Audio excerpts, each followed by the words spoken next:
ونشهد أن سيدنا وسندنا محمدا عبده ورسوله المبعوث إلى الأسود والأحمر لتتميم مكارم الأخلاق لا يخلق نبي ولا رسول بعده ولا أمة بعد أمته ولا شريعة بعد شريعته ولا كتاب بعد كتابه صلى الله تعالى عليه وعلى آله وأصحابه الذين هم خلاصة العرب العلباء وخير الخلائق بعد الأنبياء وهم كالنجوم في السماء للاهتداء والاقتداء وهم مفاتيح الرحمة ومصابيح الغرل. أعوذ بالله من الشيطان الرجيم بسم الله الرحمن الرحيم تلك الأمثال نضربها للناس لعلهم يتفكرون. صدق الله مولانا العظيم. وقال النبي صلى الله عليه وسلم من يرد الله به خيرا يفقهه في الدين. وصدق رسوله النبي الأمي الكريم. ونحن على ذلك لمن الشاهدين والشاكرين والحمد لله رب العالمين.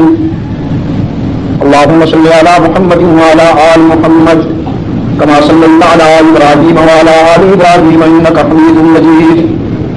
اللهم بارك على محمد وعلى آل محمد كما باركت على إبراهيم وعلى آل إبراهيم إنك حميد مجيد. ارباب علم و دانش، محترم بزرگوں، عزیز دوستوں،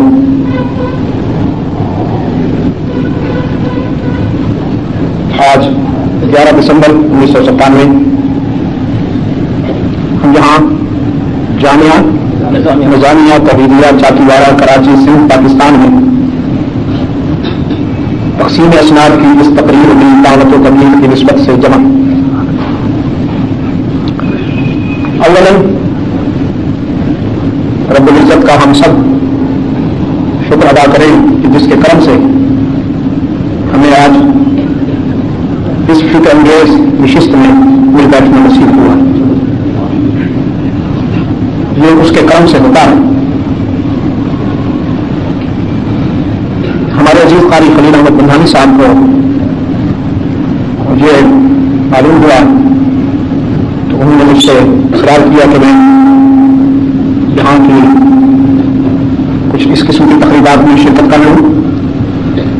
طبی عدالت کے پیش نظر میں نے درخواست کی کہ یہ ملاقات بعد نماز عشاء ہونے کے بجائے بعد نماز مغرب ہو جائے.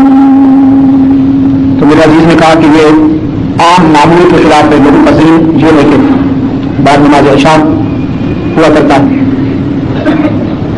تو میں نے عرض کیا کہ انشاءاللہ جن کی حاضری اللہ کو منظور ہوگی وہ ضرور آ جائیں گے. میری اس تجویز کو نے قبول فرما لیا. میرے عذر کو ملحوظ رکھتے ہوئے میں ان کا شکر گزار. آپ دوست تشریف لائے، آپ کے لیے دعا گو. اللہ آپ کے اس جذبے کو ذریعہ نجات بنائے اور آخرت کا ذخیرہ بنائے. قرآن کریم، اس میں کوئی شک نہیں کہ دنیا کی بہت بڑی طاقت کا نام ہے قرآن کریم.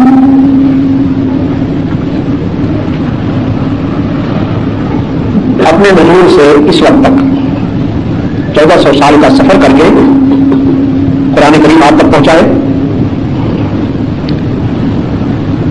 اور بڑی آزمائشوں سے گزر کر تلخیوں کا سامنا کرتے ہوئے رکاوٹوں اور عداوتوں سے ٹکراتے ہوئے قرآن کریم آپ تک پہنچائے پورے شباب اور جوانی کے ساتھ. 1400 سال کا تلخ سفر کر کے بھی آج یہ عالم انسانیت کو دعوت دے رہا ہے کہ 1000 دام سے نکلا ہوں ایک جنبش میں. جسے غرور ہو آئے کرے شکار مجھے. قرآن نے کئی دیوانوں کو گلزار بنایا اور بے شمار کنکر قرآن سے وابستہ ہو کر ہیرا بن گئے، موتی بن گئے۔ میں کہا کرتا ہوں دنیا کے قدیم و جدید جتنے بھی مذاہب ہیں ان کی نمائندہ کتابیں سامنے رکھیے، کسی کتاب کا وہ رول نہیں ہے قرآن کریم کا۔ اس کی سب سے بڑی عظمت تو یہ ہے نا کہ یہ تقابلی سفر کر کے بھی بے داغ کھڑا ہے، معمولی بات تو نہیں۔ آج ہم 30 بچوں کو دستار بنوائیں گے جن کے سینے میں قرآن محفوظ ہو گیا، اور دنیا میں لاکھوں انسان ایسے ہیں جن کے سینے میں قرآن محفوظ ہے۔ باقی سب کتابیں لائبریریوں کتب خانوں میں محفوظ ہیں، صرف قرآن کریم ہے جو انسان کے سینے میں محفوظ ہے۔ میں ملیشیا جاتا ہوں، وہاں کسی قسم کی تقسیم اسناد کے پروگراموں میں، تو مجھے خوشی بھی ہوتی ہے اور حیرت بھی کہ نسلی ہے وہ حفاظ کی نسلی گنے میں بھی جاتے بچے اور بچیاں جتنی ملیشیا میں ہیں قرآن کریم کی حافظہ اور حافظ حفاظ شاید دنیا میں کہیں اور نہیں۔ اس کی وجہ یہ ہے، یہ پیرنٹس کے لیے خاص طور پر قابل توجہ ہے جو میں آج کر رہا ہوں۔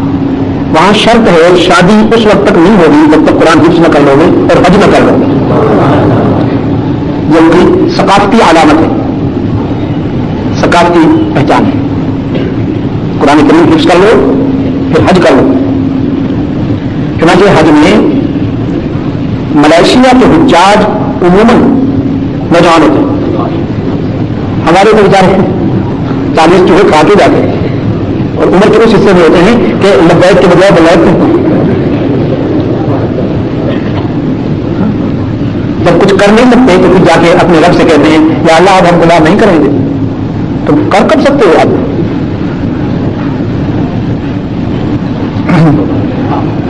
جوانی گٹر میں گزار دی اور جب زندگی کی شام ہو گئی موت سے آنکھیں چار ہونے لگی تو اب متقی بننے کے لیے ہار پہن کے خیر اللہ قبول فرما لے بھائی، ہماری اسی نوری لمبی حاضری کو بھی قبول فرما لے۔ تو اچھا اب اگلی بات بھی کہہ دوں، وہاں کے مسلمانوں کو میں نے بہت حد تک مطمئن پایا، ملیشیا کے مسلمانوں کو بہت حد تک مطمئن پایا۔ جو اضطراب، جو ٹینشن، جو کنفیوژن یہاں ہے نا اس کا تو 1% بھی وہاں نہیں۔ شاید اس لیے کہ انہوں نے قرآن سے پیار کیا تو آخر کچھ تو فرق پڑنا تھا نا۔ ہم بھی اگر قرآن کریم سے پیار کر لیں، اب تک تو ہم نے انگریز کے نظام سے پیار کیا، انگریز کی تعلیم سے پیار کیا، انگریز کے تمدن سے پیار کیا۔ میں اپنے ابھی عزیزوں سے کہہ رہا تھا، اپنے بچوں سے، کہ ہم نے انگریز بننے کی کوشش کی، نہ ہم مشرقی رہے نہ مغربی بن سکے، انگریز تو ہم بن نہیں سکتے، کوشش کی۔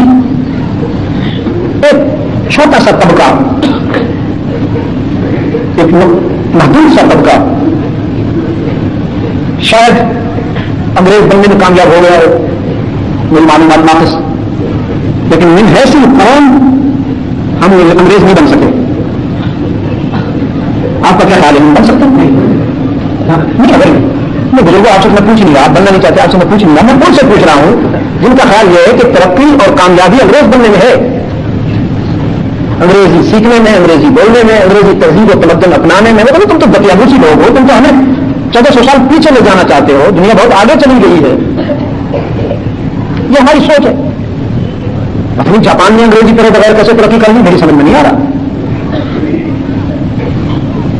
فرانس سے جب میں گزرتا ہوں، جاتا ہوں یا مطلب ٹرانزٹ میں ہوتا ہوں یا پرماننٹ وہاں کا وزٹر ہوتا ہوں، وہ میرے کسی بھی انگلش جملے کا جواب نہیں دیتے، یہاں تک کہ میں جب کاؤنٹر پہ جاتا ہوں امیگریشن کاؤنٹر پر، وہ بھی میرے کسی انگلش جملے کا جواب نہیں دیتے، ہنستے رہتے ہیں اور دیکھتے رہتے ہیں۔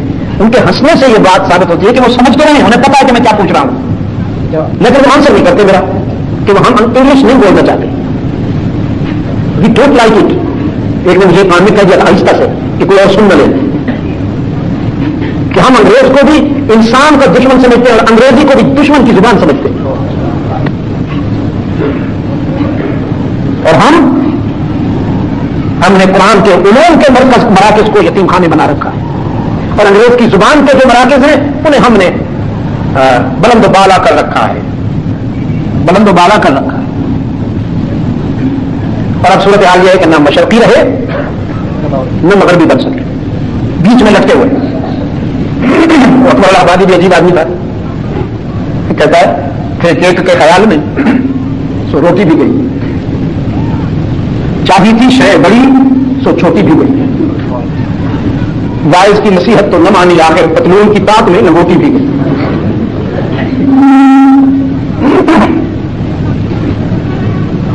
میں ابھی پچھلے دنوں راولپنڈی میں کسی قسم کی ایک ملاقات تھی, لیکن آفیشل سے, ہمارے جو آفیشل ہیں ان سے, عام پبلک سے نہیں. میں نے ان سے کہا کہ بھائی تم کہتے ہو کہ بحران ختم ہو گیا, خدا کرے ایسا ہو, لیکن میں یہ سمجھ رہا ہوں, میں یہ دیکھ رہا ہوں کہ ابھی بہت سے بحران جنم لینے کے لیے مچل رہے ہیں. تو کہتے آپ کے خیال میں ان بحرانوں سے نجات حاصل کرنے کا کیا راستہ ہے آپ کے خیال میں؟ میں نے کہا میرا راستہ جو میرے ذہن میں ہے وہ تم مانو گے نہیں, تم پھر وہی کہو گے یہ تو اللہ کی بات ہے.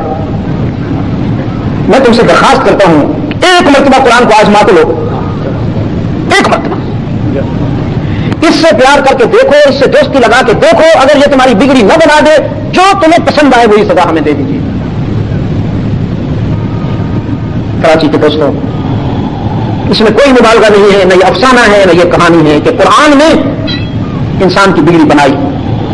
وحشیوں کو جو اتنے بگڑے تھے کہ اس سے زیادہ کوئی بگڑ نہ سکے, اتنا بلند کر دیا کہ روح الامین نے ان کی بلندیوں پر رشک کی. جو امیین تھے انہیں معلمین بنا دیا. انسان بڑی عجیب شے ہے, جس طرح یہ سمجھ جائے بن جائے تو ابو بکر عمر بنتا ہے, عثمان و علی بنتا ہے, طلحہ و زبیر بنتا ہے, سلمان و بلال بنتا ہے, ابو حنیفہ بنتا ہے, ابن تیمیہ بنتا ہے, احمد بن حنبل بنتا ہے, عبد القادر گیلانی بنتا ہے. سمجھ جائے بن جائے تو پھر یہ فرشتوں سے بھی بہتر ہوتا ہے. لیکن جب یہ بگڑ جائے تو پھر اس سے بدتر کوئی شے نہیں ہوتی.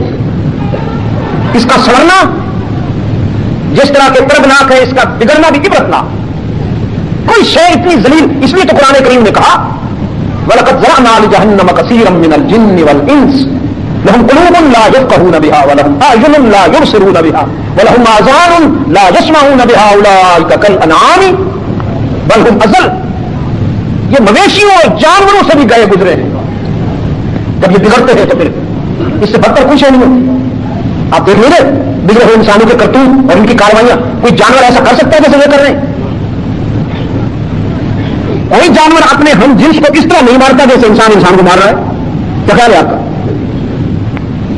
بگڑے ہوئے انسان کے جو کرتوت ہیں وہ کوئی اور جانور نہیں کر سکتا ہے. تو میں یاد کر رہا تھا کہ انسان نے قرآن کریم نے کل بھی انسان کی بگڑی بنائی تھی. قرآن کریم آج بھی انسان کی بگڑی بنانے کی صلاحیت رکھتا ہے, کوئی اور چیز نہیں رکھتی. نہ کوئی اور لیڈر رکھتا ہے, نہ کوئی اور پارٹی, صرف قرآن سے جو لیڈر وابستہ ہو جائے گا وہ بھی سمجھ جائے گا, اور جو قرآن سے پارٹی وابستہ ہو جائے گی وہ بھی سمجھ جائے گی. آج کی اس ملاقات میں میرے سامنے ایک ورق ہے قرآن کریم کا. کوئی ہے نسخہ قرآن کریم کا قریب؟ دو بھائی کہیں بھول نہ جاؤں. حفظ تو کیا تھا بچپن میں. میرے والد مرحوم, میرے والد بھی تھے, میرے استاد بھی تھے, میرے شوہر بھی تھے, اور میں ان کا ایک بیٹا ہونے کے باوجود, آپ سے جو میرے عزیز بچے بیٹھے ہیں نا طلباء, ان کے لیے خاص طور پہ کہہ دوں, بیٹا ہونے کے باوجود میں نے کبھی ان سے ڈائریکٹ کوئی ڈیمانڈ نہیں کی, ڈائریکٹ مطالبہ نہیں کر سکتا تھا. اس قدر جلال تھا ان کے سراپا میں. ایک بہترین استاذ تھے وہ. شفقت یوں فرمائی کہ میری تعلیم و تربیت میں جو ان سے ہو سکتا تھا پورا کیا, انصاف کیا, لیکن کبھی سر پہ نہیں چڑھایا مجھے. اس وقت کا حفظ کیا ہوا ہے. رات کے 1 بجے تک جاگا کرتے تھے ہم, 1 بجے سے پہلے نہیں سونے دیتے تھے. اور سینکڑوں طلباء کی گونج میں وہ پوری فضا گونجتی تھی جو آج بھی میرے دل و دماغ میں رچی ہوئی ہے. قرآن کریم کی تلاوت میں گونج نہیں ہوتی تھی وہ فضا. اور صبح تہجد کے وقت اٹھا دیتے تھے. یہ ہم اس عمر میں بھی انہوں نے ہم سے تہجد پڑھوائی. یہ جو بچہ بیٹھا ہے نا, اس عمر میں بھی انہوں نے ہم سے تہجد کی نماز پڑھوائی. دیکھیے تقدیر کا انکار نہیں ہے، کہتے نہیں جو مقدر میں ہوگا وہی ہوگا، ایسا نہیں. تقدیر میں کیا ہے وہ بچپن سے پتہ چل جاتا ہے. کسی نے کیا بننا ہے اس کے لیے محنت بھی کرنا ہوتی ہے، تربیت بھی کرنا ہوتی ہے، اور اللہ سے دعا کے ساتھ ساتھ اس کا کرم طلب کرتے ہوئے محنت بھی کرنا پڑتی ہے. کسی نے کیا بننا ہے وہ آثار بتا دیتے ہیں. اب تو ہمارا حال یہ ہے کہ ہم وہ مدرسہ ڈھونڈتے ہیں جہاں آرام زیادہ مل سکے. طلباء پوچھتے ہیں کھانا کیسے ہوتا ہے یہاں؟ استاد صاحب ڈانٹتے تو نہیں، اس پر ٹھیک ہے، ہفتے کا خرچہ کتنا ملتا ہے، کہ جیب خرچ وغیرہ کیا ملتا ہے؟ جہاں یہ سب کچھ میسر آئے وہاں تعلیم ہو یا نہ ہو میں تو وہیں رہوں گا. تو خیر ہمارے ہاں جو معیار تھا وہ یہ تھا کہ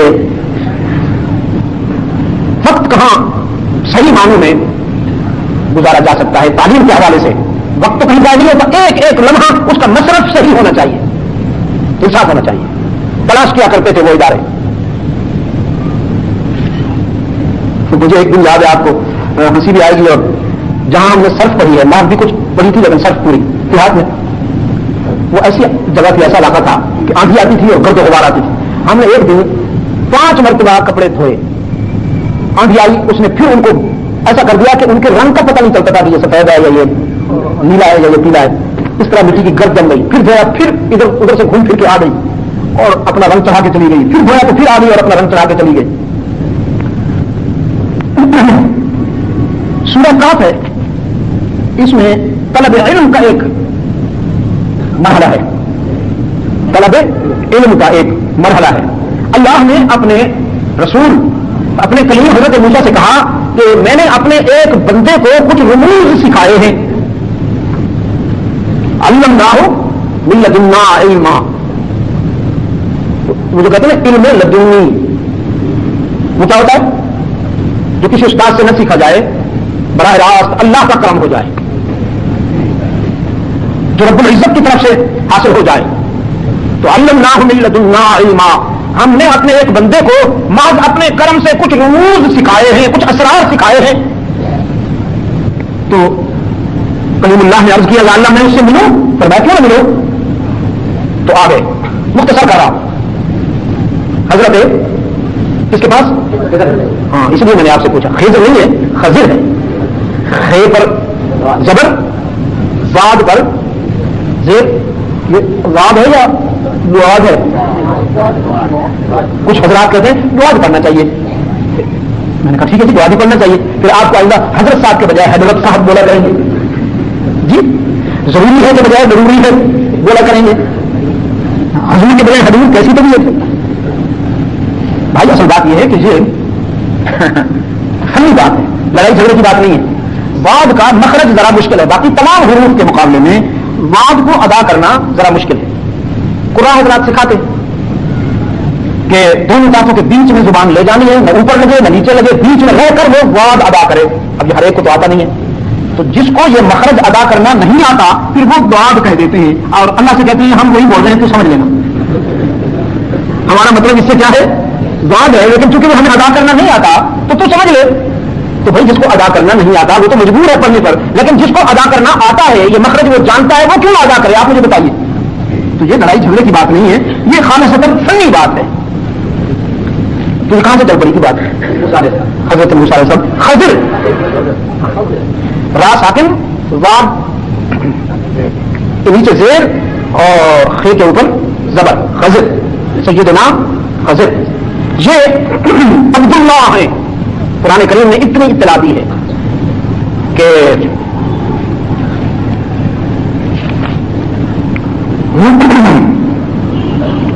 فوجدا عبدا من عبادنا، فوجدا عبدا من عبادنا.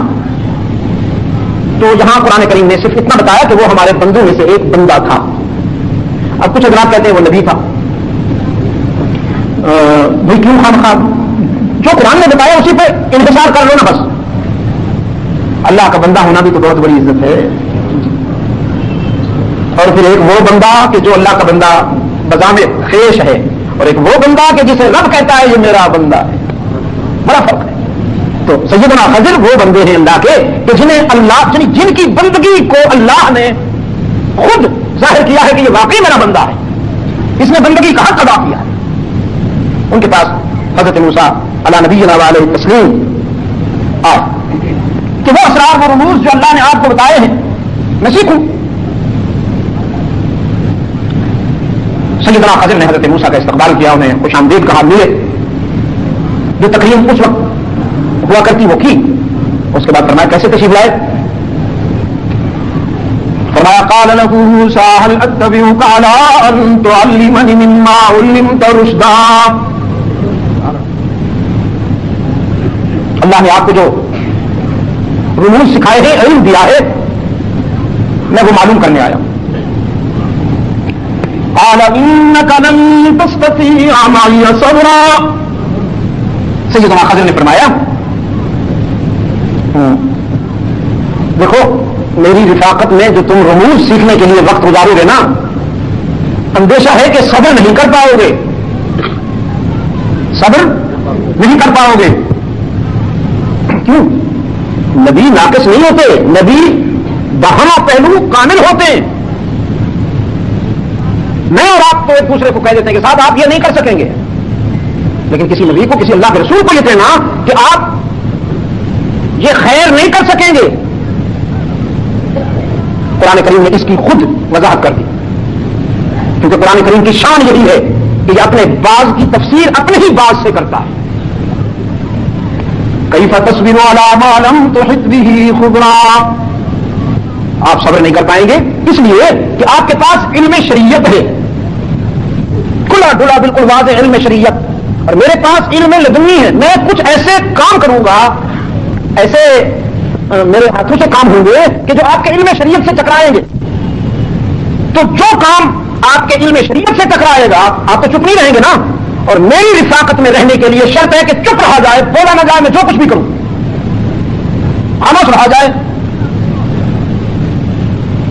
قال ستجدني ان شاء الله صابرا ولا اعصي لك امرا. کلیم اللہ نے فرمایا اگر میرے رب نے چاہا تو آپ مجھے صابر پائیں گے. میں آپ کے حکم عدولی نہیں کروں گا، کوشش کروں گا کہ آپ کے توقعات پر پورا اتروں، لیکن اس حد تک کہ جس حد تک میرے رب نے چاہا، کیونکہ میں جو کچھ کروں گا وہ میرے بس کی بات نہیں، میرے رب کے بس میں. اب آئندہ جو کچھ ہوگا وہ حضرت کلیم کی طرف سے نہ سمجھیے گا، وہ اللہ کی حکمت کی باتیں ہیں، اس کے حکیمانہ انداز ہیں. قال ستجدني ان شاء الله صابرا ولا اعصي لك امرا. قال فإن اتبعتني فلا تسألني عن شيء حتى احدث لك منه ذكرا. سیدنا خضر نے پابند کر دیا. اچھی بات ہے، اگر آپ نے میرے ساتھ رہنا ہے تو میں جو کچھ بھی کروں بولنا کچھ نہیں، خاموشی سے دیکھتے رہیے گا بس. فرمایا انشاءاللہ. سیدنا کریم نے فرمایا اگر میرے رب نے چاہا. فانطلقا، چل پڑے دونوں. حتی اذا رکبا فی السفینہ، ایک ندی کو عبور کرنے کے لیے کشتی میں بیٹھے. کشتی میں وہ جو کشتی کے ملا تھے، ملا بوٹ مین، کشتی چلانے والے، سیدنا خضر سے واقف تھے کہ وہ لوکل بزرگ تھے نا، مقامی بزرگ تھے، جانتے تھے ان کو. لیکن حضرت موسیٰ علیہ السلام کی بھی انہوں نے عزت کی، تکریم کی کہ یہ ہمارے مہمان ہیں. تو اب یہ جو ملا تھے بیچارے، ان کی کیا تکریم ہوتی ہے کہ بیڈ روم میں تھوڑا بٹھانا تھا انہوں نے، کشتی میں بٹھایا ہوگا تو شاید چادر بچھا دی ہوگی کہ حضرت چادر کی تشریف رکھیے، اور ٹھنڈا تازہ پانی لوٹے میں پیش کیا ہوگا، نوش فرمائیے، نوش فرمائیے، تناول فرمائیے. پانی کے لیے کیا ہونا چاہیے؟ خیر، ساتھ میں یہ بھی کیا کہ دونوں سے کرایہ نہیں لیا. ملاحوں نے ان دونوں بزرگوں سے کرایہ نہیں لیا، فری میں سفر کرایا. لیکن دوران سفر خارا کہا، حضرت خضر اٹھے اور کلہاڑی وہیں جو ان کی کشتی میں پڑی تھی وہ احتیاطاً ساتھ رکھتے ہیں. کبھی کوئی لکڑی کاٹنا پڑ گئی، کبھی کوئی ضرورت پڑ گئی کشتی کی اصلاح کے لیے، کوئی پیچ ویچ ٹھوکنا پڑا، وہی کلہاڑی اٹھا کر انہوں نے انہی کی کشتی کو توڑنا شروع کر دیا. حضرت کلیم بڑے غور سے دیکھتے رہے. اتنی تو بیچاروں نے عزت کی، اس قدر کے انہوں نے تکریم کی، کرایہ تک نہیں لیا. اب ہم جزاک اللہ کے سوا تو ان کو اور کوئی صلہ نہیں دے سکتے. کشتی توڑ رہے ہیں ان کی، چلو ایک دو ضربے لگائیں گے بس ہو جائیں گے، لیکن وہ تو توڑتے چلے جا رہے ہیں، توڑتے چلے جا رہے ہیں. تو اب حضرت کلیم نے فرمایا اخرتها لتغرق اهلها لقد جئت شيئا امرا. حضرت یہ جس ٹہنی کو آپ توڑ رہے ہیں اسی ٹہنی پر، اسی شاخ پر ہم بیٹھے ہوئے ہیں. اگر یہ غرق ہو جائے گی تو ہم بھی اسی میں غرق ہو جائیں گے. یہ کیا کر رہے ہیں آپ؟ کیوں توڑ رہے ہیں یہ کشتی؟ تاکہ یہ غرق ہو جائے اور ہم بھی اس کے ساتھ غرق ہو جائیں. قال آدم قل انك لن تستطيع معي صبرا. سیدنا خضر نے فرمایا میں نے کہا تھا نا کہ آپ چپ نہیں رہ سکیں گے. یہ دیکھیے آپ بولے نا، کیا کروں، بولا ہوں بے ساختہ بولا ہوں اس لیے کہ اچھے لوگ ہیں بیچارے، ان کی کشتی نہیں توڑنی چاہیے. دیکھو نا، اگر کوئی دوست مجھے یہاں سے اپنی گاڑی میں لے کے جا رہا ہو گھر پہنچانے کے لیے، میری رہائش گاہ تک لے جانے کے لیے، اور میں ایک مکہ اس طرف کے شیشے پہ ماروں، ایک مکہ اس طرف کے شیشے پہ ماروں، پھر سکون پہ مارنے لگوں، تو کیا وہ میرا ہاتھ نہیں پکڑے گا کہ حضرت میں تو اللہ والے سمجھ کر آپ سے دین کی وجہ سے محبت کرتا ہوں لے جا رہا ہوں، آپ میری گاڑی توڑنا شروع ہو گئے، طبیعت تو ٹھیک ہے. تو اس لیے بول پڑا لا تؤاخذنی بما نسیت. یہ بات تو ہو گئی، اس کا مواخذہ نہ کیجیے. ولا ترهقنی من امری عسرا. مجھے وقت دیجیے، اب انشاءاللہ میں کوشش کروں گا. فانطلقا. اچھا یہ فانطلقا جو ہے اس پر وقف ضرور کیا کیجیے، یہ وقف النبی ہے صلی اللہ علیہ وسلم. یہاں رحمت عالم صلی اللہ علیہ وسلم وقف کیا کرتے تھے. تراویح میں بھی وقف کیا کیجیے، ورنہ تو تراویح میں تو وہاں کون روکنے والا ہے؟ وقف لازم ہو جاتے ہیں تو وقف النبی کو کون پوچھتا ہے؟ فانطلقا، پھر چل پڑے. حتی اذا لقیا غلاما. ایک آبادی میں کچھ بچے کھیلتے ہوئے نظر آئے. ان میں ایک لڑکا بڑا خوبصورت سا نظر آیا. خوبصورت آپ کس کو کہتے ہیں؟ وہی حسین کس کو کہتے ہیں؟ معیار یہ عجیب بنا رکھا ہے حسن کا. اب دیکھیے آپ کو قرآن بتائے گا حسین کس کو کہتے ہیں. خضر نے اس بچے کو بلایا، ادھر آؤ. حضرت کلیم نے سمجھا پیار کرنا چاہتے ہیں، سفید چمڑی ہے، بڑا اچھا بچہ نظر آ رہا ہے، موٹی موٹی آنکھیں ہیں بالکل. بلایا اور بلا کر ہاتھ سے پکڑ کر خنجر نکالا اور صاف کر دیا. یا اللہ، بچے کو قتل کر دیا. قال قتلت نفسا زكية بغير نفس. قال اقتلت نفسا زكية بغير نفس لقد جئت شيئا نكرا. فانطلقا حتى إذا لقيا غلاما فقتلاه. قال اقتلت نفسا زكية بغير نفس لقد جئت شيئا نكرا. حضرت کریم نے فرمایا آپ نے تو ایک معصوم کی جان لے لی. کیا بگاڑا تھا اس بچے نے آپ کا؟ بہت تکلیف ہوئی یہ منظر دیکھ کر. آپ نے ایک بچے کو مار ڈالا. حضرت کیا کیا؟ سیدنا خضر نے پھر یاد دلاتے ہوئے فرمایا لم اقل لك انك لن تستطيع معي صبرا. میں نے کہا تھا نا خاموش نہیں رہ سکو گے. ہوئی نا پھر وہی بات. فرمایا ہاں بات تو وہ ہوئی، لیکن آپ بھی تو دیکھیں آپ لوگوں کے بچے پکڑ پکڑ کر ذبح کرتے رہے اور مجھ سے توقع رکھے کہ میں چپ رہوں. یہ کیسے ہو سکے گا؟ فرمایا میں نے تو کہا تھا نا کہ کیف تصبر علی ما لم تحط به خبرا. اب کلیم اللہ نے فرمایا اچھی بات ہے، آپ مجھے ایک موقع اور دے دیجیے.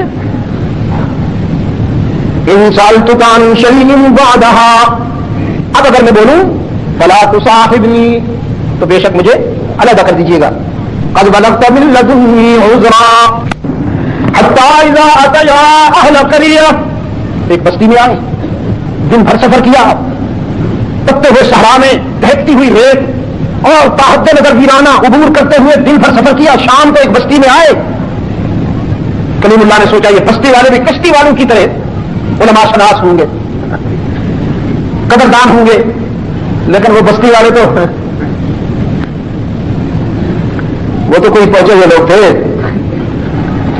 استطاما اہلہا، خود تو کسی نے کہا نہیں کہ آئیے ہمارے گھر میں تشریف رکھیے، کوئی کھانا پینا کسی نے پوچھا نہیں.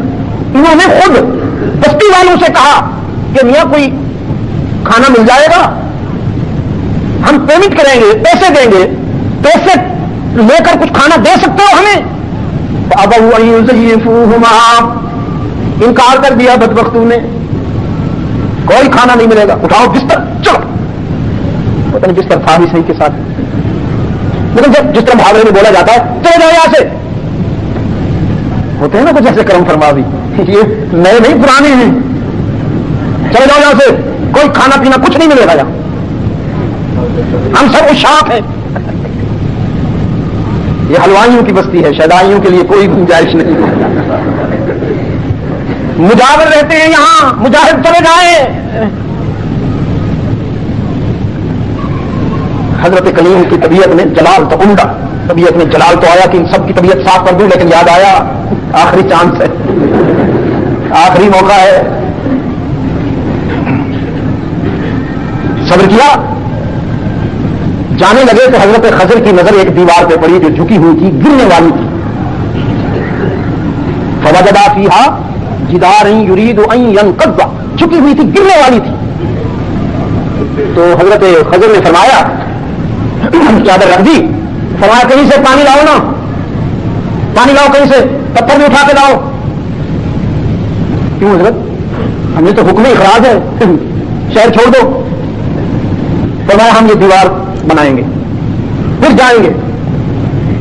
خوب ہے، وہ رہنے نہیں دیتے، کچھ کھانے کو نہیں پوچھتے، اور ہم ان کی بری اور پرانی دیواریں بنائیں. خوب ہے، لیکن کیونکہ حکم ہے اور وعدہ بھی ہے کہ بولنا نہیں ہے. پتہ نہیں کہاں سے پانی لائے، نان کوآپریٹو تھا وہ تو پورا شہر نان کوآپریٹو ہے، وہ تو تعاون کر نہیں رہے. پتہ نہیں کہاں سے پتھر لائے، دیوار بنا رہے ہیں دونوں اللہ والے. جب دیوار تیار ہو گئی جانے لگے تو حضرت کلیم قریب آئے اور کان میں کہا سیدنا خضر سے کہ حضرت ہم نے محنت کی ہے، مسافر ہیں، اور مسافر کے لیے تو ایک ایک پائی بڑی اہم ہوتی ہے. اگر آپ محسوس نہ کریں لوشی تخصہ علیہ اجرا، جن کی دیوار بنائی ہے ان گھر والوں سے کچھ مزدوری کے پیسے تو دے دیں، اگر آپ محسوس نہ فرمائیں تو ہم اس کا سیکھا. قال هذا فراق بيني وبينك، بس اب وقت آ گیا ہے، راستے جدا ہو جائیں گے، اب راستے جدا ہونے کا وقت آ گیا ہے. کیونکہ میں نے کہا تھا کہ آپ نے بولنا نہیں، اور آپ نے خود کہا تھا کہ اگر آپ بولے تو ان شاء اللہ تو کام شاء اللہ کرا تو صاحب نہیں. لیکن بیٹھو، سونبیوں کا بھی تحویل ما لم تستطع علیہ صبرا، میں ان تینوں باتوں کی حکمت بتاؤں. یہ تینوں باتیں جو میں نے آپ کے سامنے کی اور آپ ان پر معترض ہوئے کہ میں نے کشتی کیوں توڑی، میں نے بچے کو کیوں قتل کیا، میں نے یہ دیوار کیوں بنائی، بیٹھیے پہلے سن لیجیے ان میں چھپی ہوئی حکمت. کیوں چلے جائیے.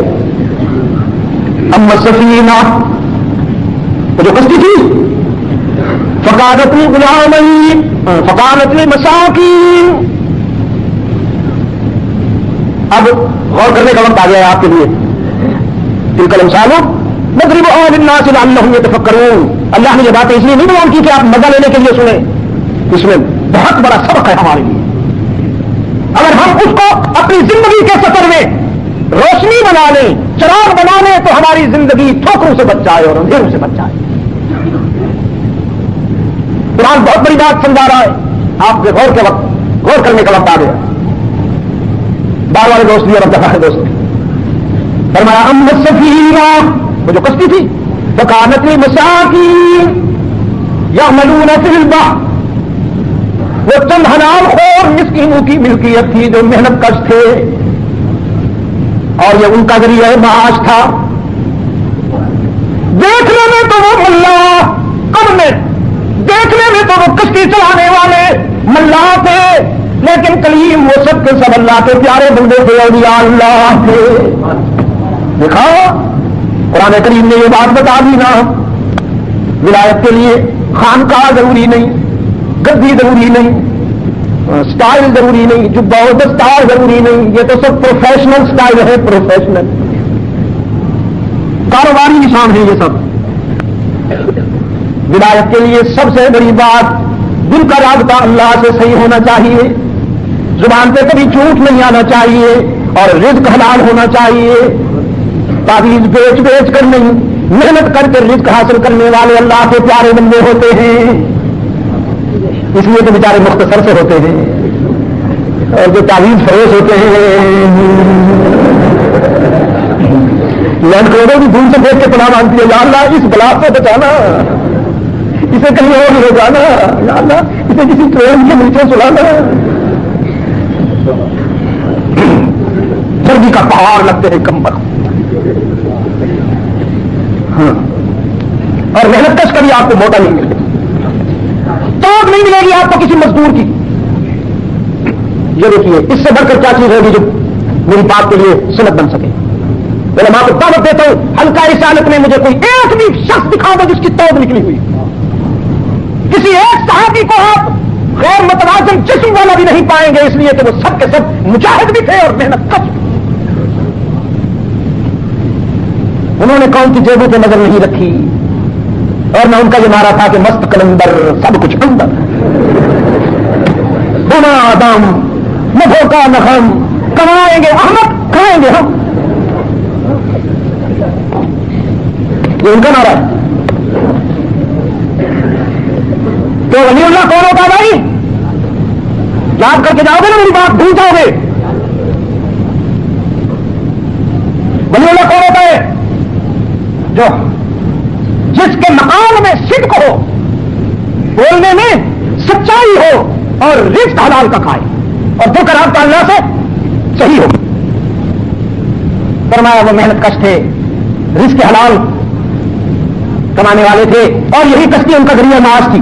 آگے چل کر دریا کے بہاؤ کے ساتھ ساتھ آگے چل کر ایک ظالم حکمران قبضہ کر لے گا، اللہ کو یہ بات پسند نہ تھی کہ میرے بندوں کا یہ معاش کا ذریعہ ان کے ہاتھوں سے چھن جائے، تو حق تعالیٰ کی طرف سے مجھے حکم ملا کہ میں اسے زخم لگا کر عیب والا بنا دوں، تاکہ وہ جب بادشاہ اس کشتی کو دیکھے تو اسے معیوب سمجھ کر ٹوٹا پھوٹا سمجھ کر جانے دے کہ یہ ہمارے لائق نہیں ہے۔ قرآن کریم کا پیغام یہ ہے، قرآن انسانیت کو یہ پیغام دے رہا ہے، یہ سبق دے رہا ہے، کبھی کبھی چھوٹی مصیبت بڑی مصیبت سے بچانے کے لیے آتی ہے۔ اگر وہ کشتی ٹوٹتی نہ، تھوڑی سی زخمی نہ کی جاتی تو پوری کی پوری کشتی ان کے ہاتھوں سے چلی جاتی۔ اب آپ مجھ سے کہیں گے یہ آپ کو کہاں سے معلوم ہوا کہ وہ ولی اللہ کے صاحب نظر تھے؟ میں نے کہا نا کہ وہ ولی اللہ کے قرآن میں تو کہا ہے نا لمساکین اما السفینۃ فکانت للاولیاء نہیں، فکانت لعباد اللہ نہیں، اما السفینۃ فکانت لمساکین۔ تو شاداب یہ آپ نے کہاں سے لے لیا کہ وہ ولی اللہ تھے؟ میں نے یہاں سے لے لیا کہ حضرت کلیم اللہ کو بمشیت عزدی بولے کہ اخرت تعالی تبرک اعلی اعلی قد تشین امرا، وہ تو بمشیت عزدی بولے، لیکن وہ اللہ جن کی کشتی تھی وہ کیوں نہیں بولے؟ وہ چپ رہے، نہ خضر کا ہاتھ ہوتا، اور نہ جب وہ جانے لگے تو ان سے آگے بڑھ کے پوچھا کہ آپ نے کشتی تو توڑ دی لیکن ہمیں بتائیے تو صحیح کہ کیوں توڑی، قصور کیا تھا ہمارا، کس غلطی کی سزا ملی؟ پوچھا انہوں نے، روکا ہاتھ خضر کا۔ اسی سے پتہ چلتا ہے کہ وہ صاحب نظر تھے اور اللہ والے تھے۔ اگر بطن والے ہوتے تو ہاتھ روکتے، پوچھتے کہ ہاتھ ہمارا نقصان کر رہے ہیں، ایسا کیوں کر رہے ہیں؟ وہ اہل نظر تھے، اس لیے سب کچھ دیکھنے کے باوجود چپ رہے کہ بظاہر تو نقصان والا کام ہو رہا ہے لیکن ایک صاحب نظر کے ہاتھوں سے ہو رہا ہے، تو اس نقصان میں بھی ہمارے لیے ہمارے رب کی طرف سے خیر ہی خیر ہے۔ میرے گرامی قدر بزرگوں اور عزیز دوست،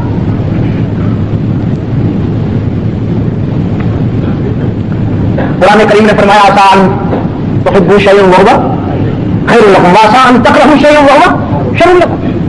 کبھی کبھی ایسا ہوتا ہے کہ تم کسی چیز کو ٹوٹ کر چاہتے ہو لیکن اللہ وہ چیز تمہیں نہیں دیتا، وقتی طور پر تم سمجھتے ہو کہ ہماری دعا قبول نہ ہوئی، ہماری مراد پوری نہ ہوئی، ہم نامراد رہ گئے، اللہ نے اتنی سی بات بھی ہماری نہیں مانی، دیکھو تو صحیح سب کچھ کر سکتا تھا، ہوتا نا سب کچھ اس کے اختیار میں، ہماری اتنی سی بات بھی نہیں مانی۔ تو رب العالمین فرماتے ہیں تم کسی چیز کو چاہتے تو ہو لیکن تمہیں معلوم نہیں ہے کس کا انجام کیا ہوگا۔ یہ چھوٹا سا بچہ جو ہے نا، بچہ وہ چھری کو اٹھاتا ہے تو ماں روکتی ہے، نہ بیٹا، وہ روتا ہے اس لیے کہ وہ چھری کی چمک کو دیکھ رہا ہے، اس کے کاٹنے کو نہیں سمجھ رہا۔ وہ انگارے کو دیکھ کر پکڑنا چاہتا ہے لیکن اس کو ماں روکتی ہے، نہ بیٹا چل جاؤ گے۔ وہ انگارے کی چمک کو دیکھ رہا ہے، اس کے جلانے کو نہیں سمجھ رہا۔ تو جس طرح ماں کے سامنے ایک بچہ ہوتا ہے، ہم بھی اللہ کے سامنے بظاہر تو بڑے مفکر ہیں، بڑے دانشور ہیں، لیکن اللہ کے علم کے سامنے تو ہم بچے سے بھی کمتر ہیں. ہم کسی چیز کو ٹوٹ کر چاہتے ہیں لیکن وہ بچا لیتا ہے، اور کبھی کوئی چیز ہمیں پسند نہیں ہوتی وہ عطا کر دیتا ہے، اس لیے کہ انجام کا اس کو علم ہے، ہمیں نہیں. واللہ یعلم وانتم لا تعلمون. یہ بات بالکل طے ہے کہ سب کچھ وہ جانتا ہے، تم کچھ نہیں جانتے. یہ جو یوں کرتے بیٹھے ہیں چاہیے یہ بات ہے، اور یہ جاہل جا کے پیسے بھی کماتے ہیں، ایمان بھی کماتے ہیں. بھائی اگر ان چابیاں ادھر ادھر کرنے والے سب کچھ جانتے ہیں تو بھیک کیوں مانگ رہے ہیں تیرے 5-5 روپے کے لیے کیوں دھوپ پہ سڑ رہے ہیں؟ اپنی چابیوں سے تیرا کام چلا لینا. واللہ یعلم وانتم لا تعلمون. تو ایک تو قرآن کریم نے یہ پیغام دیا کہ خیر اس میں نہیں جو تم چاہتے ہو، خیر اس میں ہے جو رب العالمین چاہتے ہیں. میرے ایک دوست نے کئی سالوں تک مجھے لکھتا رہا، حضرت پہلے تو خط میں لکھتا تھا مجھے کہ خیریت سے ہوں، آپ کی خیریت چاہتا ہوں، بس یہ بھی ہے وہ بھی. آخر میں لکھتا تھا دعا فرمائیے کہ کہیں اچھے سے شادی ہو جائے. پھر اس کے 2-3 خط آئے جہاں میں چاہتا ہوں وہیں ہو جائے. پھر ایک عرصے تک کوئی خط نہ آیا. دیر کے بعد خط آیا کہ حضرت وہ آپ نے دعا تو کی ہے لیکن کسی گرمی کے موسم میں شدید کڑکتی ہوئی دھوپ میں شاید دعا کی ہے، جہاں شادی ہوئی ہے وہ بالکل سیاہ فام ہے، ایسی کالی کروٹی سے شادی ہو رہی ہے. دیکھتا ہوں تو رات کے 12 بجے معلوم ہوتے ہیں. حالانکہ میرا ایک دوست ہے اس کی شادی اتنے جہاں ہوئی ہے وہ تو بس چل گیا آفتاب چل گئے ماتا آ گئے، وہ پتہ نہیں کیا کچھ لکھا اس نے. کہ طویل عرصے کے بعد اس کا ایک خط آیا. کہنے لگے شاہ صاحب میں اللہ سے بھی معافی مانگتا ہوں، آپ سے بھی معافی مانگتا ہوں، اللہ مجھے معاف فرمائے، پتہ نہیں میں نے کیا کیا بکواس کی تھی. آپ کو یہ سن کر خوشی ہوگی کہ اس کال کلوٹی سے اللہ نے مجھے جو بیٹا عطا فرمایا ہے، اس نے 6 سال کی عمر میں قرآن کریم حفظ کر لیا ہے. اور اس کال کلوٹی نے گھر میں قرآن کریم کی تعلیم کا سلسلہ شروع کر رکھا ہے. بچیاں قرآن کریم حفظ کر رہے ہیں. مجھے اس کی زندگی پہ فخر ہے، جب گھر میں آتا ہوں تو ایسے معلوم ہوتا ہے جیسے جنت میں داخل ہو گیا. اور وہ میرے دوست کے جو شادی ہوئی تھی وہ 1 ہی سال کے بعد نیکسٹ کی تلاش میں چلی گئی، اس کو چھوڑ دیا اور انڈے کی تلاش میں نکل گئی. عسى أن تحبوا شيئا وهو شر لكم وعسى أن تكرهوا شيئا وهو خير لكم والله يعلم وأنتم لا تعلمون. بات طے ہو گئی ہے بالکل. فرمایا أما الغلام، مجھے لڑکا تھا جس کو میں نے قتل کیا. دوسری حکمت أما الغلام فكان أبواه مؤمنين، وہ اچھے والدین کا بیٹا تھا، اس کا باپ بھی اللہ کا فرمان بردار، اس کی ماں بھی اللہ کی فرمان بردار. اچھے ماں باپ کا بیٹا ہو کر اس نے برا بننا تھا. اس کا عقیدہ اور کردار دونوں خراب ہونے والے تھے، اور اس کے کردار کی خرابی کے نتیجے میں اس کے نیک نام ماں باپ بدنام ہونے والا ہوتا ہے نا. اولاد خراب ہو تو ماں باپ کو تانا ملتا ہے کہ نہیں؟ رب العالمین نے فرمایا میرا تو کچھ نہیں بگڑتا، ساری دنیا بھی اگر انکار کر دے مجھے ماننے سے کچھ نہیں بگڑتا، لیکن میرے 2 بندے یہ نیک نام ہے، میں ان کی بدنامی نہیں پسند کرتا. اس سے پہلے کہ یہ لڑکا جوان ہو کر اپنے اعمال بد کے خنجر سے اپنے والدین کی نیک نامی کو تباہ کر دے، مجھے حکم ہوا کہ مجھے کو ایذا سے پہلے ہٹا دو. تو اس لیے ہم نے اس بچے کو قتل کیا اللہ کے حکم پر. اب رحمت عالم صلی اللہ علیہ وسلم کی سنیے. رحمت عالم صلی اللہ علیہ وسلم نے فرمایا جب وہ بچہ قتل ہو گیا تو وقتی طور پر باپ بھی افسردہ ہوا، ماں بھی روئی. وہ بھی تو عالم غیب تو نہیں تھے نا، اللہ کے بندے تھے. اس عمل میں کون سی حکمت نہا ہے انہیں تو معلوم نہیں ہے. انسانی جذبات اور احساسات کے پیش نظر روئے، وقتی طور پر روئے. پھر ایک اللہ والا آیا ہمارے بچے کو قتل کر کے چلا گیا. اللہ دیکھنے میں تو اللہ والا تھا، پتہ نہیں کیا بات. رحمت عالم صلی اللہ علیہ جو قرآن کے پہلے مفسر بھی ہیں، قرآن کے پہلے مفسر بھی ہیں اور ترجمان بھی. رحمت عالم صلی اللہ علیہ وسلم نے فرمایا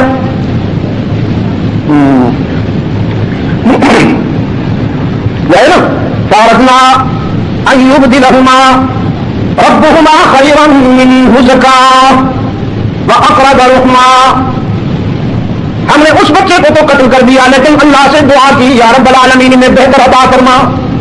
وہ چاہتا تھا کہ میں نیا عمل بدل لاؤں رحمت عالم صلی اللہ علیہ وسلم نے فرمایا نعم البدل یہ ملا کہ پھر اللہ نے ان کو ایک بیٹی عطا فرمائی، اور وہ بیٹی ایسی بیٹی تھی کہ اس کے بطن سے نبی نے جنم لیا۔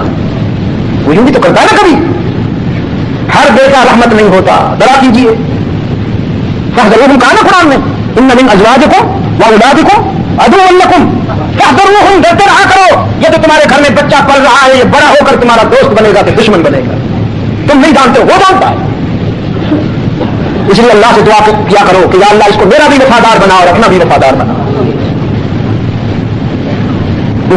سنایا کرتا ہوں ڈھاکہ میں ہمارے حاجی صاحب میرے اسلاف بھی اس کے آ رہے تھے، جب تک وہ زندہ رہے میں بھی آ رہتا تھا۔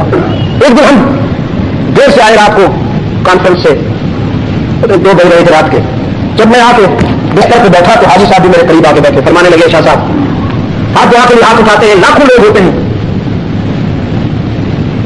اب آپ دعا فرمائیے کہ اللہ مجھے اس موذی سے نجات عطا فرمائے۔ اپنے بیٹے کی طرف اشارہ کیا، اللہ مجھے اس موذی سے نجات عطا فرمائے، اور میں جانتا تھا کہ اس کا ایک ہی بیٹا ہے۔ میں نے کہا حاجی صاحب یہ آپ کا ایک بیٹا ہے اور آپ اس سے اللہ سے نجات چاہتے ہیں؟ اب وہ رونا شروع ہوئے، کہنے لگے میں نے اس کو ماننے کے لیے 3 عمرے کیے ہیں، بیت اللہ کی حاضریاں دی ہیں 3، اور غلاف کعبہ پکڑ کر میں نے اپنے رب سے کہا تو نے چیونٹیوں کو بھی اولاد دی ہے، تو نے مچھلیوں کو بھی بچے دیے ہیں، تو نے جنگل کے درندوں کو بھی بچے دیے ہیں، تو ایک مجھے بھی دے دے۔ بس تو پھر میں نے کہا یہی آپ کی بنیادی غلطی ہے کہ آپ نے اللہ سے بچہ مانگا، صرف اولاد صالح نہیں مانگی، ذریت طیبہ نہیں مانگی۔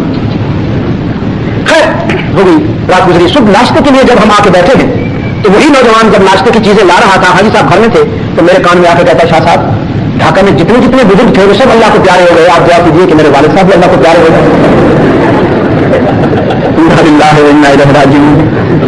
میں نے کہا رات وہ بول رہا تھا، اب یہ بول رہا ہے، وہ اس سے تنگ تھا، یہ اس سے تنگ۔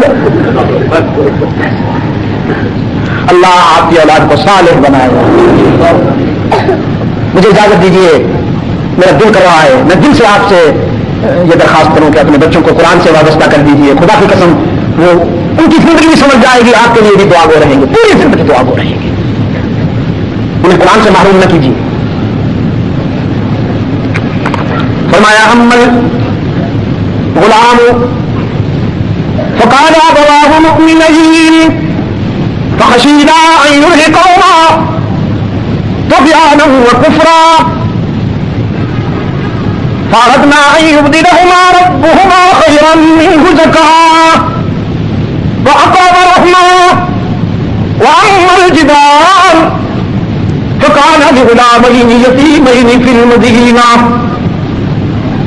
وہ جو دیوار بنائی ہم نے، گرتی ہوئی دیوار اٹھائی، وہ دو یتیم بچوں کی دیوار تھی، گھر کی دیوار تھی، 2 یتیم بچوں کے گھر کی دیوار، اور دونوں یتیموں کے والدین بھی اللہ کے وفادار بندے، جیسے اس مقتول بچے کے والدین اللہ کے وفادار بندے تھے، ان دونوں یتیموں کے والدین بھی اللہ کے وفادار بندے تھے۔ دیکھا آپ نے، آپ اللہ سے کیا ہوا وعدہ نبھائیے، اگر آپ اللہ سے وفا کریں گے تو وہ آپ کے بچوں کو بھی اپنے کرم سے نوازے گا اور اپنے لطف کے سائے میں رکھے گا، جب آپ نہیں رہیں گے تو پھر وہ سنبھالے گا۔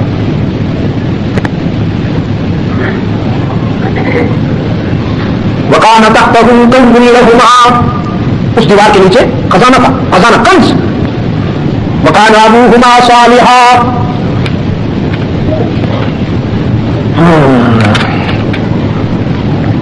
فَأَرَادَ رَبُّكَ أَن يَبْلُغَا أَشُدَّهُمَا، وہ دیوار گرنے والی تھی، اگر دیوار گرتی تو خزانہ ضائع ہو جاتا، بلکہ ظاہر ہو کر ضائع ہو جاتا، اور تیرے رب کو یہ بات پسند نہ تھی، اس کی مرضی یہ تھی کہ یہ 2 بچے جوان ہو کر اپنے باپ کا دفینہ، اپنے باپ کا یہ خزانہ سنبھالے، اس لیے مجھے حکم ہوا، رب العالمین کی طرف سے مجھے حکم ہوا کہ میں اس دیوار کو دوبارہ کھڑا کر دوں۔ وہ خزانہ کیا تھا؟ سونا تھا، جواہرات تھے۔ میں نے قرآن کریم کا مطالعہ کیا، تفاسیر کا مطالعہ کیا، اتنا قیمتی کون سا خزانہ ہے جس کی حفاظت کا یہ اہتمام ہو رہا ہے کہ اللہ کا ایک رسول اور دوسرا اللہ کا برگزیدہ بندہ دیوار بنا رہے ہیں، اس خزانے کی حفاظت کے لیے گرتی ہوئی دیوار کو دوبارہ کھڑا کر لے. وہ خزانہ کیا ہے جس کی حفاظت اللہ کو اتنی محبوب ہے؟ جبکہ قرآن کریم نے فرمایا کم ترکوا من جنات وعیون. ایسے تو کئی گزرے انسانی تاریخ میں، ایسے کئی گزرے جنہوں نے حدائق سجائے، باغات بنائے، محلات بنائے، پھر چھوڑ کر چلے گئے اور وہ ان کے مساکن، وہ ان کے محلات، وہ بلڈنگیں نشان عبرت بن کر اپنے مکین کی یادیں لے کر کھڑی ہوئی ہیں. کہ نوشہر ماں کے در پہ لکھا تھا بآب زر، نوشہر ماں کے در پہ لکھا تھا بآب زر، اس منزل غریب کے ساکن کہاں گئے؟ اور غرور تھا، نمود تھی، ہٹو بچوں کی تھی صدا. ہاں ہوتے ہیں جی نمبر بنانے والے بیچارے کرائے کے نعرے بعد ہم جاؤ جاؤ ہم تمہارے ساتھ ہیں، ہم تمہارے ساتھ نادی پہ چل جاؤ جی ہم تمہارے ساتھ ہیں. یہ بیچارے کرائے کے لوگ ہوتے ہیں. غرور تھا نمود تھی، غرور تھا نمود تھی، ہٹو بچوں کی تھی صدا. اور آج تم سے کیا کہوں لحظ کبھی پتا نہیں. کم ترکوا من جنات وعیون. ایسے تو کئی گزرے جو سجائے ہوئے محلات چھوڑ کر چلے گئے، باغات چھوڑ کر چلے گئے. ان کے ویران محلات اور ان کے پوشیدہ باغات اپنے مکینوں کے لیے عبرت کا نشان بنے ہوئے ہیں. زندہ رہنے والوں کو بتا رہے ہیں کہ سب کچھ چھوڑ کے جانا ہے. وہ کون سا خزانہ ہے، وہ کنز کون سا ہے جس کی حفاظت کے لیے یہ اہتمام ہو رہا ہے من جانب اللہ؟ تو مجھے ایک صاحب نظر کی یہ بات بہت پیاری لگی، اتر گئی میرے دل کی گہرائیوں میں. پتا وہ خزانہ کیا تھا؟ ایک تختی تھی، اس پہ لکھا ہوا تھا لا تشرک باللہ. میرے بچوں، زندگی کے سفر میں اللہ کے ساتھ کسی کو شریک نہ بنانا. وہی خزانہ تھا جو لقمان نے اپنے بیٹے کے لیے چھوڑا. وَإِذْ قَالَ لُقْمَانُ لِابْنِهِ وَهُوَ يَعِظُهُ يَا بُنَيَّ لَا تُشْرِكْ بِاللَّهِ إِنَّ الشِّرْكَ لَظُلْمٌ عَظِيمٌ. وہی خزانہ تھا جو سیدنا یعقوب نے اپنے بیٹوں کے لیے چھوڑا. أَمْ كُنْتُمْ شُهَدَاءَ إِذْ حَضَرَ يَعْقُوبَ الْمَوْتُ إِذْ قَالَ لِبَنِيهِ مَا تَعْبُدُونَ مِنْ بَعْدِهِ قَالُوا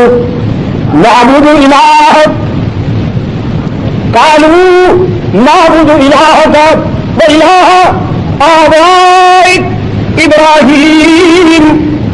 سیدنا یعقوب نے جب دیکھا دنیا چھوڑنے کا وقت قریب آیا ہے، موت کے آثار واضح ہیں، اپنے بیٹوں کو بلایا، سرہانے بٹھایا، فرمانے لگے اپنی آنکھیں بند کرنے سے پہلے تمہاری آنکھیں کھول جانا چاہتا ہوں. اپنی آنکھیں بند کرنے سے پہلے تمہاری آنکھیں کھول جانا چاہتا ہوں. میں نے تمہیں زندگی بھر ایک سبق پڑھایا، میں نے تعلیم دی. میرا سبق یاد ہے کہ نہیں؟ میری تعلیم یاد ہے کہ نہیں؟ بتاؤ میرے بعد ما تعبدون من بعدی، تمہارا معبود کون ہے؟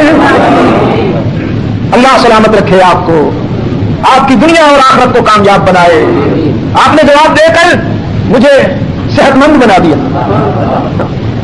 آپ نے جواب دے کر میری نقاہت و حلالت دور کر دی. ہم سب کا معبود کون ہے؟ ہماری زمین کی نیاز مندیوں کے لیے سچا مسجود کون ہے؟ یاد رکھو گے نا؟ ہمیشہ یہی جواب دیتے ہو یا میرے سامنے ہی؟ ہمیشہ یہی جواب دیتے ہو نا. اور جب میں اس دنیا میں نہ رہوں گا اور آپ رہیں گے تو پھر بھی یہی جواب ہوگا نا، اور حشر میں بھی یہی ہوگا نا. کچھ لوگوں کو ناراض کیجیے نا، سب کو راضی کرتے پھرتے ہو. کچھ لوگوں کو ناراض کیجیے اس کے لیے، اس کی محبت میں، اس کے پیار میں، اس کی دوستی میں، تاکہ وہ کہہ دے یہ بندہ دو عالم سے خفا میرے لیے. یہ جائی نہیں ہے، یہ جائی ہے. ما تعبدون من بعدہ. بتاؤ تمہارا معبود کون ہے؟ تمہاری زمین کی نیاز مندیوں کے لیے سچا مسجود کون ہے؟ ہی پہ ذرا زور دینا.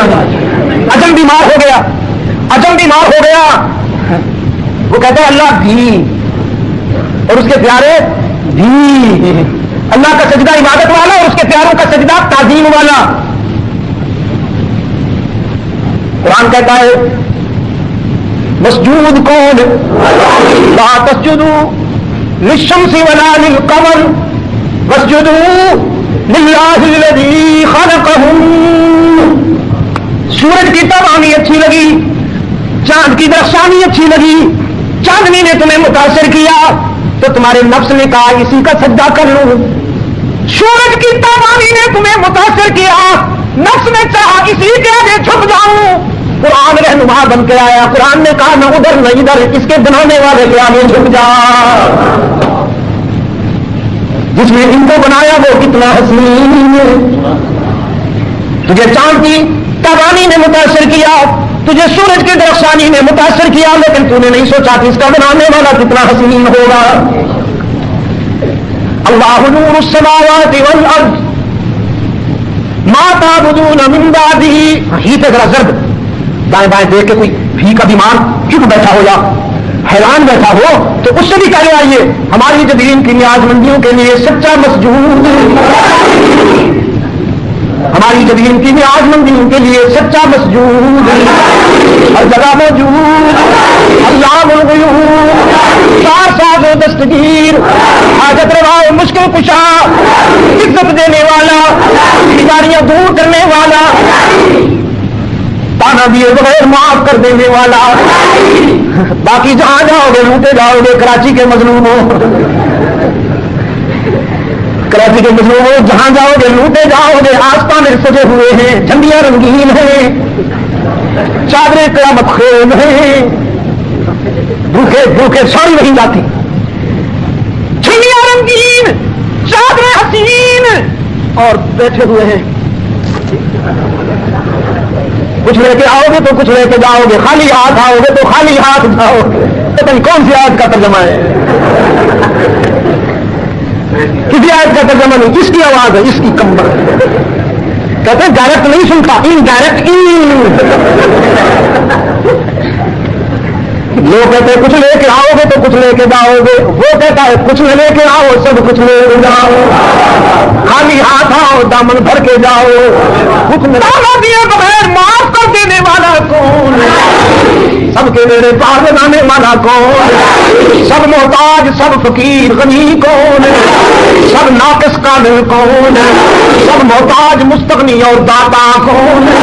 یہی تھی وہ دولت، یہی تھا وہ خزانہ جس کی حفاظت اللہ کو مقصود تھی. فرمایا میں نے اس لیے یہ دیوار بنائی کہ بچے جوان ہو کر یہ خزانہ خود حاصل کریں.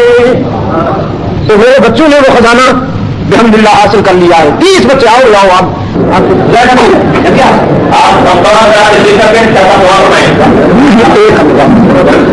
ایک خیر کا کام اور بھی کر لیجیے، زندگی کا پتہ نہیں.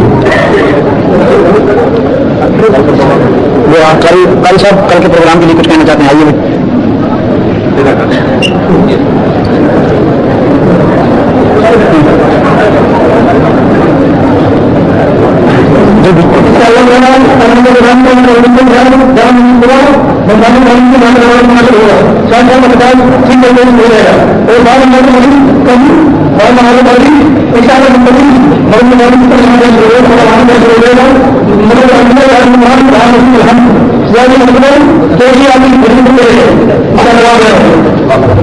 خیر کا ایک کام کر لیجیے بھائی. گھڑی باندھنا تو وقت کی ضرورت ہے، جو ہماری دنیا کی ضرورت ہے، اس کا دین سے کوئی تعلق نہیں ہے. اس لیے یہ کہنا کہ یہ خلاف سنت ہے یہ صحیح نہیں ہے. کہ یہ عصر حاضر میں اس دور میں اوقات کے نظام کو سمجھنے یا معلوم کرنے کے لیے ہم اس دنیا کی ضرورت کو استعمال کرتے ہیں، لیکن اس کو سیدھے ہاتھ میں باندھ کر استعمال کرنا یہ کہ حضور صلی اللہ علیہ وسلم کی خوشنودی کا باعث بنے گا. ہم صبح جب آنکھ کھلتی ہے تو پہلا کام یہ کرتے ہیں کہ ٹائم دیکھتے ہیں. سیدھے ہاتھ سے شروع ہونا چاہیے یا الٹے ہاتھ سے؟ اگر ہم اپنی صبح ہی الٹے ہاتھ سے شروع کریں گے تو آپ بتائیے کہ سارے کام الٹے نہیں ہوتے چلے جائیں گے. اس کو سیدھے ہاتھ میں باندھ کر اپنی شناخت قائم کر لیجئے کہ آپ مسلمان ہیں. الٹے ہاتھ میں باندھ کر بات کسی اور کی طرف چلی جاتی ہے. تو یہ آپ جلدی سے سیدھے ہاتھ میں باندھ لیجیے. اللهم صل علی محمد وعلى آل محمد كما صليت على ابراهيم وعلى آل ابراهيم انك حميد مجيد. اللهم بارك على محمد وعلى آل محمد كما باركت على ابراهيم وعلى آل ابراهيم انك حميد مجيد. ربنا آتنا في الدنيا حسنة وفي الآخرة حسنة وقنا عذاب النار. ربنا ظلمنا انفسنا وان لم تغفر لنا وترحمنا لنكونن من الخاسرين. اللهم ثبتنا على صراط المستقيم واحفظنا من كل بلاء الدنيا وعذاب الآخرة. اے اللہ عالم اسلام کی مدد فرما. مسلمان جہاں کہیں مظلوم ہیں مجبور ہیں ان کی دستگیری فرما. فلسطین، Afghanistan, Chechnya, Kashmir, Bosnia, Burma, Somalia, قرۂ ارض پر جہاں کہیں مسلمان طاغوت کی سازشوں میں الجھے ہوئے ہیں یا رب العالمین ان کی مدد فرما. امت مسلمہ کو عالمی مرکزیت عطا فرما.